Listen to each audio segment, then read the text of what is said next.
Assalamualaikum anak-anak. Bagaimana kabarnya hari ini?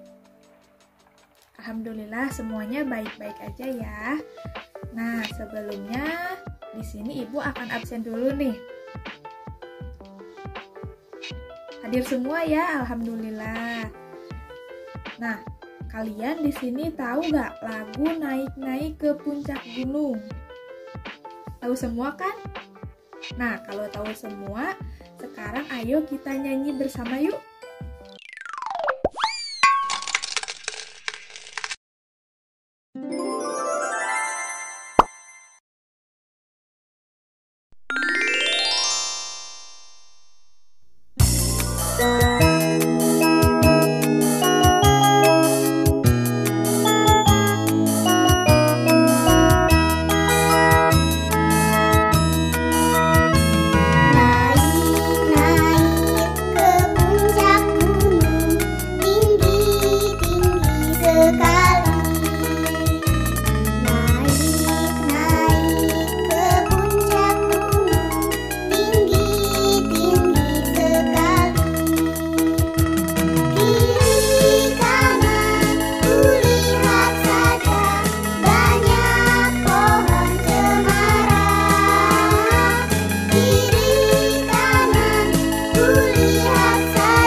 Bagaimana? Udah semangat belum nih? Semangat semuanya ya. Nah, sekarang Ibu akan menyampaikan dulu tujuan pembelajaran kita pada hari ini.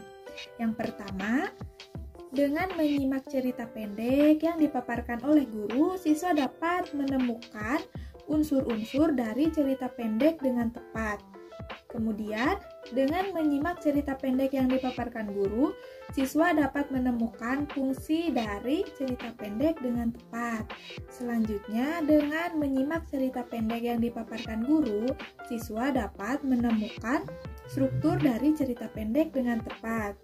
Lalu, dengan kegiatan eksplorasi, siswa dapat membuat cerita pendek dengan tepat. Yang terakhir, melalui kegiatan eksplorasi, siswa dapat menyajikan hasil karya cerita pendeknya secara lisan dan tulisan dengan tepat. Nah, selanjutnya, hari ini kita akan belajar apa? Ayo.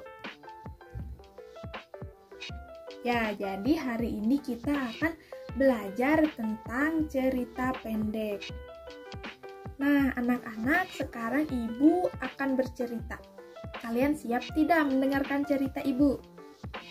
Siap semuanya ya? Nah, sekarang kalian simak baik-baik ya. Ibu akan bercerita tentang pohon cemara dan semak-semak. Setiap pagi dan sore, seorang nenek tua dan cucunya rajin menyirami pepohonan yang ada di taman. Salah satu pohon yang disayangi nenek tua dan cucunya adalah pohon cemara. Kian hari, pohon cemara itu kian tumbuh dengan subur. Nek, pohon cemara ini pasti bagus sekali setelah tumbuh.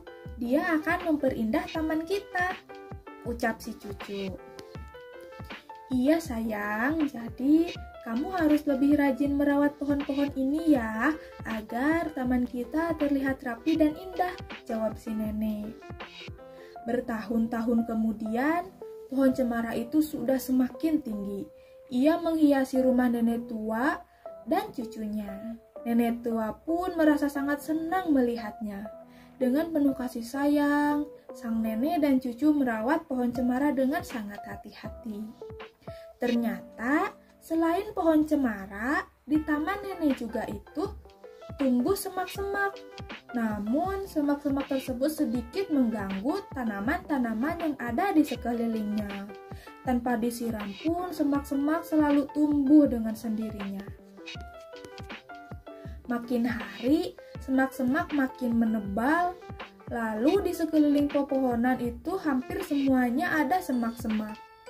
Pohon cemara pun merasa terganggu dengan kehadiran semak-semak itu. Hei semak-semak, kamu itu tumbuhan yang amat jelek dan hanya mengganggu pertumbuhanku. Kamu tak ada gunanya sama sekali. Lihatlah aku, makin hari aku tumbuh makin tinggi. Aku pun dapat memperindah taman ini, celetuk pohon cemara sambil membanggakan dirinya. Tetapi semak-semak bersabar. Meskipun pohon cemara telah mengejeknya, menjelek-jelekannya, dia tetap bersikap tenang. Terima kasih atas perkataanmu itu, pohon cemara yang indah, jawab semak-semak dengan senyuman. Hahaha, bagaimana mungkin kamu bisa menjadi tumbuhan kesayangan nenek, sementara kamu hanya bisa menjadi pengganggu, ejek pohon cemara kembali. Lalu, semak-semak pun menjawab dengan sangat lembut. Iya, memang tumbuhan lain terlihat sangat baik. Kuakui, kamu memang sangat indah pohon cemara, tetapi tunggulah saatnya. Kelak, seseorang akan menumbangkanmu ke bawah, angin akan menumbangkanmu ke bawah. Melihatmu tumbuh terlalu tinggi, manusia-manusia itu akan menggunakan gergaji tajamnya kepadamu. Saat itu, kamu akan merasa dirimu seperti semak-semak, seperti diriku, tidak lagi seperti pohon cemara, ungkap semak-semak. Nah, setelah ibu tadi bercerita, coba di sini siapa yang mau menjelaskan tadi ibu itu bercerita tentang apa? Iya, tentang pohon cemara dan semak-semak. Nah, pohon cemara dan semak-semak itu merupakan tema di dalam cerita pendek yang ibu ceritakan tadi. Kemudian, siapa yang mau menceritakan kembali cerita pendek yang sudah ibu ceritakan tadi? Ayo, yang singkat saja, gak apa-apa. Iya, Septi. Bagus. Nah, tadi itu yang diceritakan secara singkat oleh Septi itu merupakan sebuah alur di dalam cerita pendek itu. Nah, di dalam cerita pendek itu tadi ada apa aja? Iya, ada nenek tua, cucunya, semak-semak, dan pohon cemara. Nah, yang nenek, cucu, semak-semak, dan pohon cemara itu merupakan sebuah tokoh di dalam cerita pendek itu. Lalu kejadiannya tadi kapan ya? Pohon cemara itu sama semak-semak tumbuhnya lebih cepat mana? Iya, pohon cemara itu tumbuhnya lama sampai bertahun-tahun, tetapi kalau semak-semak itu tumbuhnya cepat gitu. itu merupakan setting atau latar di dalam cerita pendek itu. Kemudian kalian ada yang mau menyimpulkan nggak? Apa hikmah yang bisa kita ambil di dalam cerita pendek itu? Betul. Nah, hikmah atau amanat yang bisa kita ambil dari cerita pendek Pohon Cemara dan Semak-Semak itu yang pertama, kita itu jangan jadi anak yang sombong. Karena kesombongan itu hanya akan membuat orang lain itu benci kepada kita. Paham? Yang selanjutnya, kalian ada yang tahu apa sih fungsi dari cerita pendek? Iya, jadi yang pertama itu cerita pendek berfungsi sebagai sarana hiburan. Kenapa sih hiburan, Bu? Karena dengan kita mendengarkan cerita pendek atau kita membaca cerita pendek bisa menghibur hati kita menjadi lebih tenang, lebih bahagia. Kemudian yang kedua itu memberikan amanat dan bermanfaat. Seperti tadi ya, seperti memberikan amanat agar kita tidak hidup dengan sombong, karena sombong itu hanya akan membuat kita dijauhi oleh orang banyak. Nah, anak-anak, dalam membuat sebuah cerita pendek itu kita harus memperhatikan struktur dalam pembuatan cerita pendek.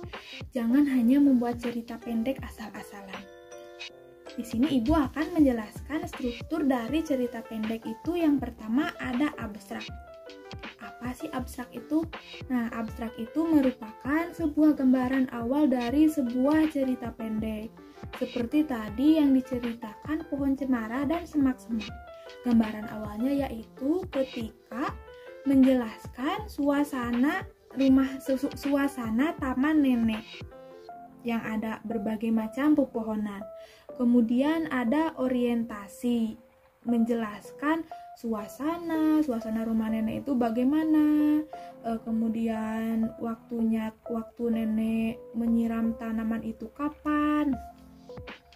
Yang selanjutnya harus ada masalah yang diangkat di dalam cerita pendek itu. Seperti tadi, Pohon Cemara yang memarahi Semak-Semak akibat mengganggu pertumbuhannya. Pohon Cemara itu terlihat sangat sombong. Itu namanya komplikasi. Kemudian ada juga evaluasi. Evaluasi itu merupakan penyelesaian dari masalah. Seperti tadi, Semak-Semak itu dengan tenang menanggapi omelan Pohon Cemara itu yang sangat sombong. Lalu ada resolusi dan koda, yaitu kesimpulan dan amanat yang diambil dari cerita pendek itu. Nah, anak-anak, bagaimana kalian sudah paham? Kalau sudah paham, coba sekarang kalian buat sebuah cerita pendek dengan tema lingkungan sekitar kalian. Boleh itu tentang keadaan di lingkungan sekolah, ataupun dengan teman-teman, guru, dan lain sebagainya. Lalu setelah kalian membuat cerita pendek, kalian harus berlatih menceritakan cerita pendek yang telah kalian buat untuk dipresentasikan. Mengerti? Bagaimana? Apakah kalian sudah selesai membuat cerita pendeknya? Bagus ya. Coba sekarang siapa dulu yang mau tampil ke depan? Bawa juga ya catatannya. Ayo Andi, kamu maju ke depan ya.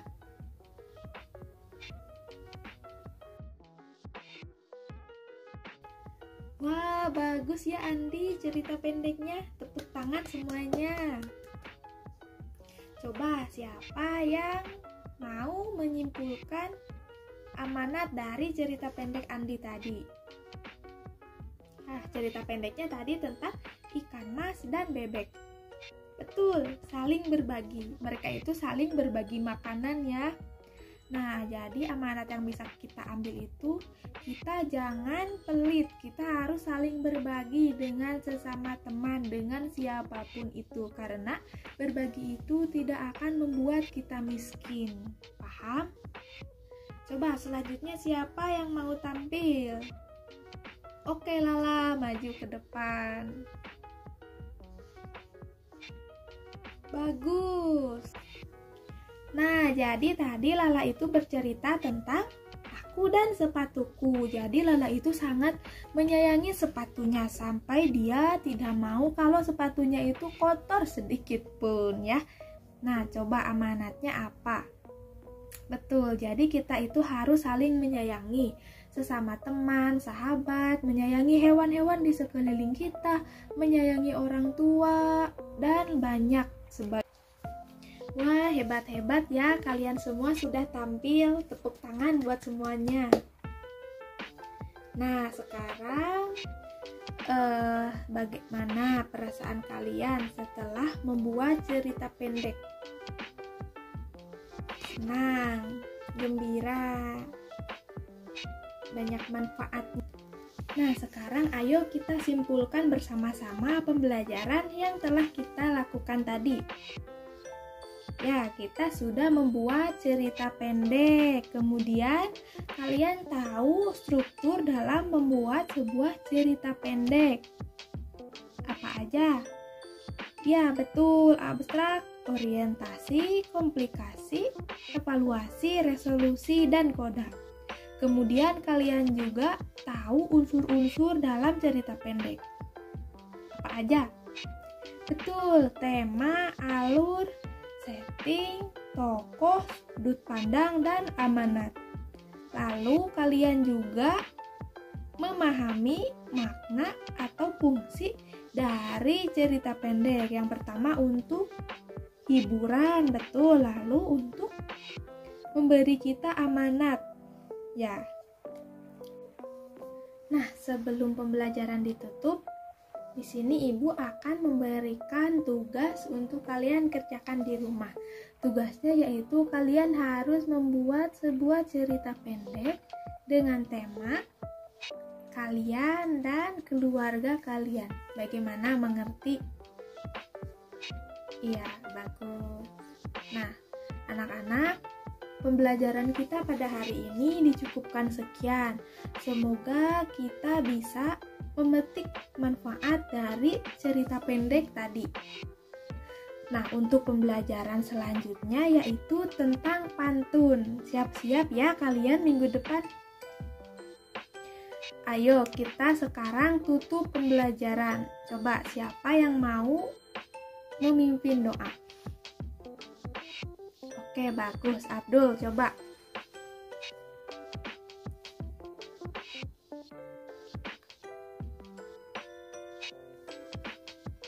Alhamdulillahirrabbilalamin. Pembelajaran hari ini ibu tutup. Terima kasih atas kerjasamanya. Wassalamualaikum warahmatullahi wabarakatuh.